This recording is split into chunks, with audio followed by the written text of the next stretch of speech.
Good afternoon. It's a pleasure to be here, and I hear some growling stomachs out there, so I'm not going to talk too long. I talked about smart contracts and blockchain applications in Dubai. So this will be a refresher of sorts. I don't think we have that up on the screen yet.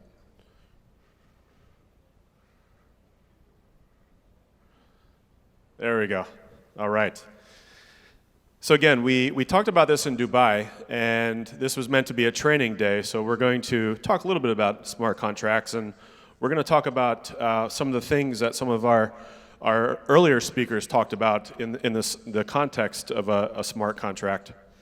It's always difficult to speak on stage after George. You know, we have some similar Wall Street pedigrees, I think, backgrounds, and George brought Ned Ludd up and Paris Hilton and some other Hollywood types today. And I thought, how can I possibly compete with that? So I brought Michael Jordan to the party today. MJ, number 23. There's a lot of debate. Is MJ the greatest of all time, or is it LeBron James, or maybe Kobe? So Michael Jordan, when he signed with the Chicago Bulls, actually had a clause, a provision in his contract called the Love of the Game contract. And what this contract provision provided for, it allowed Michael Jordan to play basketball anywhere in the world at any time. He was allowed to scrimmage, he was allowed to play horse, he was allowed to play pickup games at college, North Carolina, et cetera, et cetera.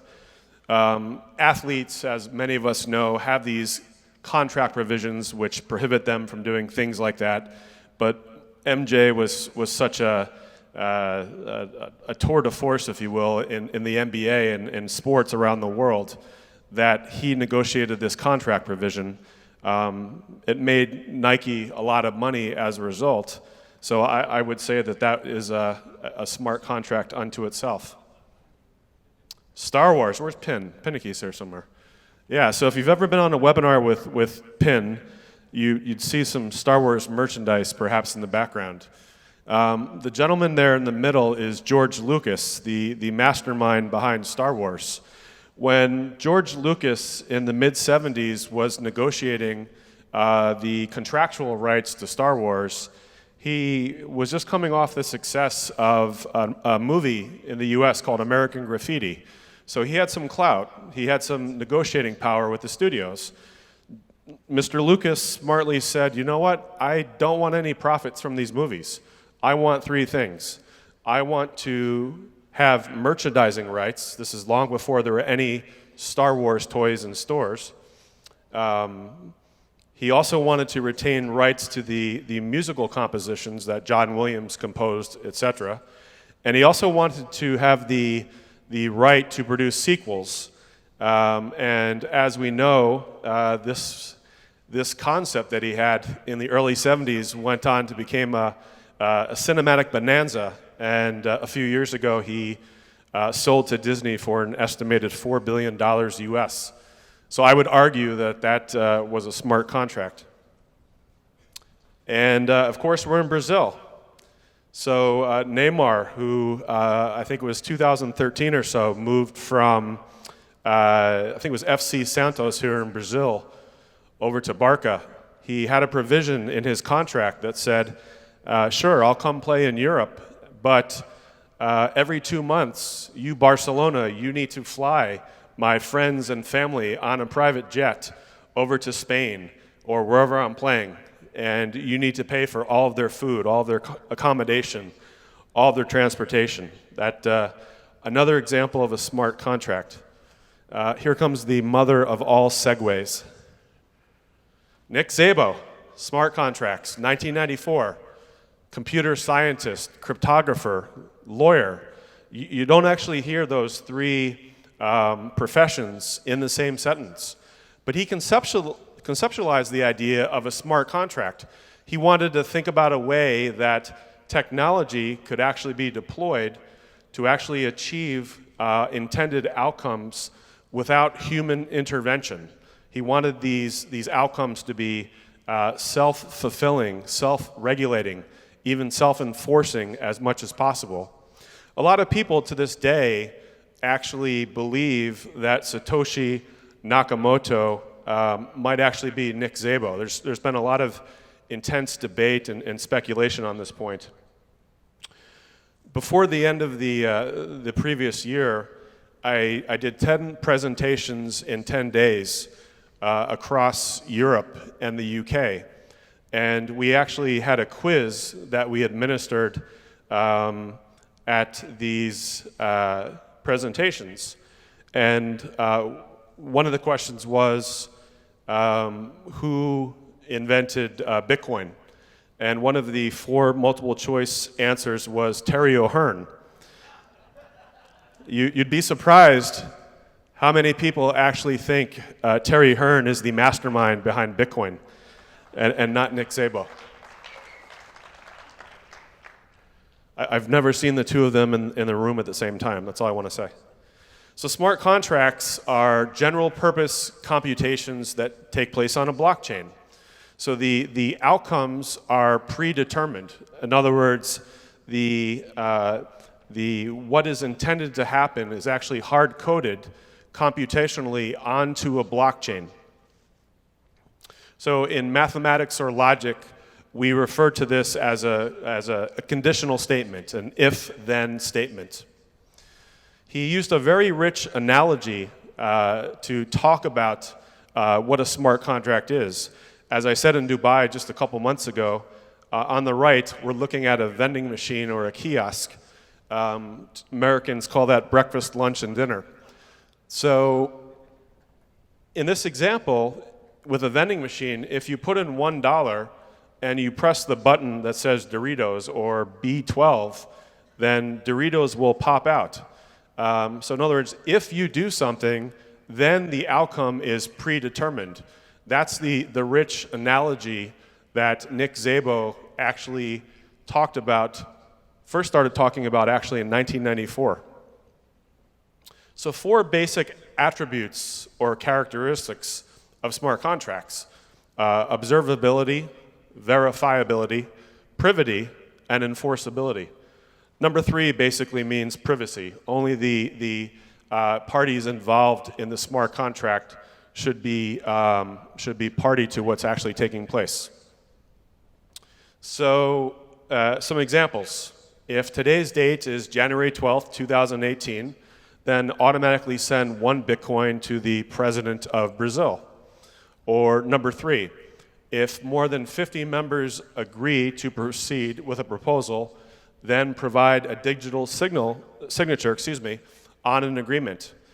This is becoming more commonplace in law around the world. Just this week, the state of Florida in the United States announced some provisions to actually render these types of digital signatures as legally binding agreements. So not only Florida, Delaware, and other places around the world are actually getting behind some of these things that are taking place on the blockchain. We'll probably hear some more today about DAS apps and some of the things that are coming down the road in 2018 and beyond. So the important point here is that smart contracts are not isolationists. They're not standalone. They, in fact, are very important building blocks for other smart contracts they integrate, and also for decentralized autonomous organizations. We've talked about this a couple times. Rhetorically, what happens if you have a digital wallet and you pass away? What happens to the assets, the ownership, the control of that digital wallet? So one of the smart contract concepts that is being worked on, it addresses succession rights. And again, the law around the world is starting to provide for different provisions to actually address this issue. We see it very commonly with Facebook and other aggregators of content and data. They actually have different tools that one can use to take over the content of a third party, a family member or a friend, if they happen to die.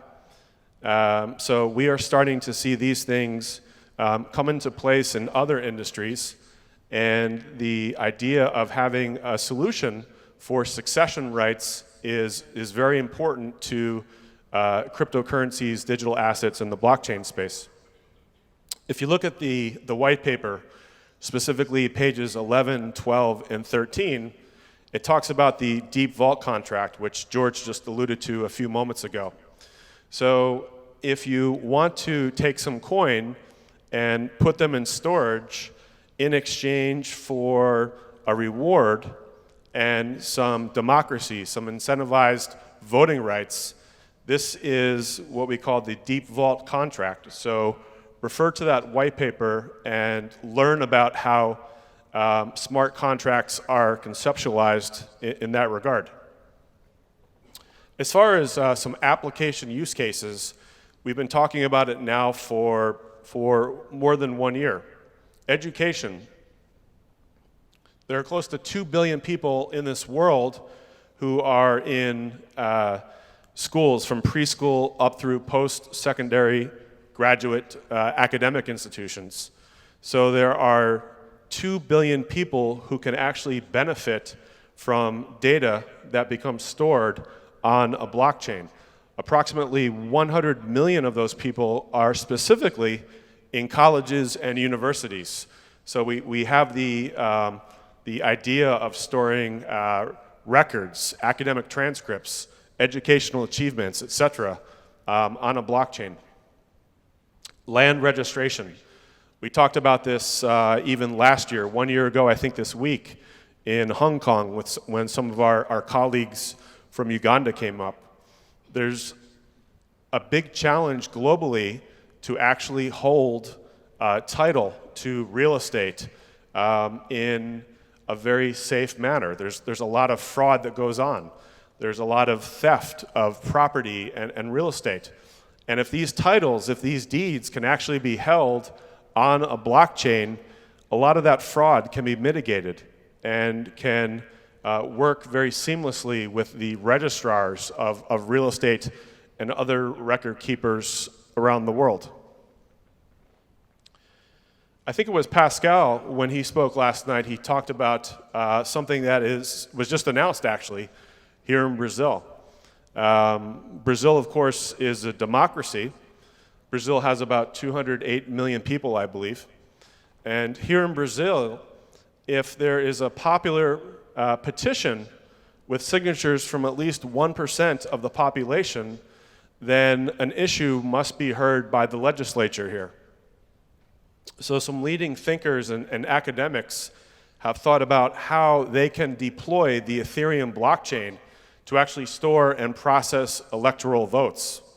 So smart contracts would necessarily be used in that process. And the electoral system would in fact become a de facto decentralized application. So not only that, they're saying, well, if we're going to allow people to use the blockchain to initiate certain electoral processes, why don't we render it possible for people to actually vote and engage with government from their mobile devices? And that's what one of the thought leaders on this process is talking about. A couple of the banks actually here in Brazil are also working on other smart contracts. They've actually introduced a way for smart contracts to play a role in initial public offerings, IPOs, not ICOs, but IPOs, the traditional conventional way of raising corporate capital through equity finance. So there are things that are actually taking place in this city, very interestingly, with smart contracts. And regarding smart contracts and the DAS ecosystem, a lot of people ask some of us regularly, when are we going to have the first smart contract? And I like to remind people that this has been thought out long ago. It's detailed in the white paper. And I think it was in Tokyo on September 30th when Terry was speaking about the DAS Pay initial coin offering that is slated for 2018. when tokens are issued against a cryptocurrency such as DasCoin, let's say this year, or Ether on the Ethereum network, that process necessarily involves a smart contract. So Terry, I, and Matthew, and others, we have held meetings with groups and organizations that are desirous of wanting to raise capital through ICOs and tokens. And there's a lot of great concepts out there. We've held some productive meetings in London and Dubai and elsewhere. So these are proof positive examples, and Terry elaborated on this today, but these are proof positive examples that the blockchain is supportive of smart contracts. And I'm personally very excited to see these things implemented in 2018. Obrigado.